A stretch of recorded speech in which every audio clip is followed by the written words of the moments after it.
Hello बच्चों, let's read the question. Choose the wrong statement. In this question, first of all, the key concept is water potential.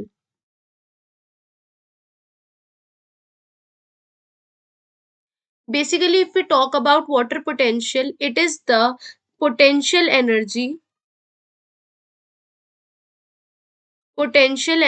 or we can simply say it is the energy per unit volume of water per unit volume relative to pure water.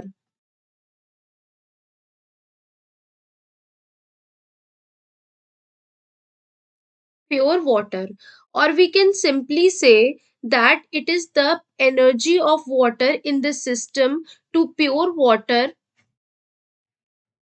when the pressure and temperature are held constant. यानी कि pressure और temperature दोनों कैसा हो जाएगा अगर हम उन्हें कांस्टेंट रखते हैं. Now moving to the question, हमें बताना है कि इनमें से कौन सा स्टेटमेंट करेक्ट है एंड कौन सा स्टेटमेंट रॉन्ग है. तो if we talk about the first statement, इसमें कह रहा है cell swells in hypertonic solution and shrink in hypotonic solution. So if we talk, इसमें बेसिकली क्या होता है कि हाइपोटोनिक सोल्यूशन में सेल क्या करते हैं, एब्जॉर्ब करते हैं वाटर, यानी कि उनके अंदर जो फ्लूइड होता है वो कम होता है और बाहर ज्यादा होता है. तो सेल क्या करते हैं, एब्जॉर्ब करते हैं वाटर को और कैसे हो जाते हैं, स्वेल कर जाते हैं. और हाइपरटोनिक में क्या होता है, सेल्स जो होते हैं वो क्या करते हैं, वो अपने अंदर से वाटर को लूज करते हैं. They lose water. तो इस वजह से सेल जो होता है वो श्रिंक कर जाता है. तो फर्स्ट स्टेटमेंट कह रहा है कि cell swell in hypertonic solution and shrink in hypotonic solution. तो ये रॉन्ग हो गया क्योंकि यहाँ उल्टा दे रखा है. सेकंड कह रहा है that water potential is the kinetic energy of water which helps in the movement of water.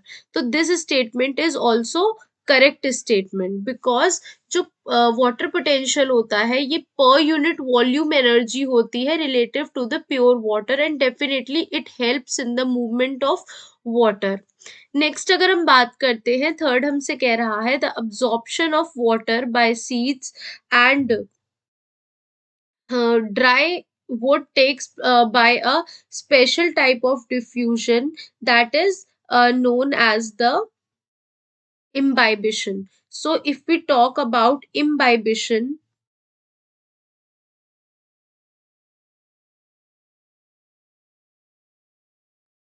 तो इसमें क्या होता है, एब्जॉर्प्शन ऑफ वाटर होता है bye seeds and embryo.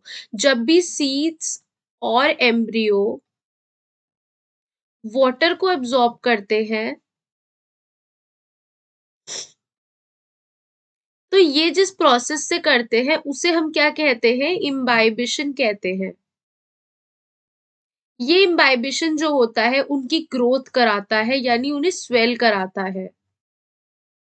Growth and swelling, और वो फूल जाते हैं.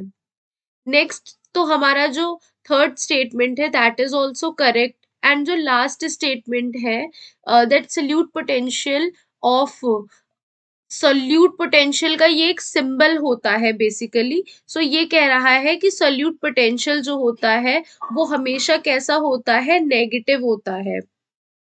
तो if we talk about this statement, तो सोल्यूट पोटेंशियल जो होता है क्या होता है, एक होता है हमारा वाटर पोटेंशियल,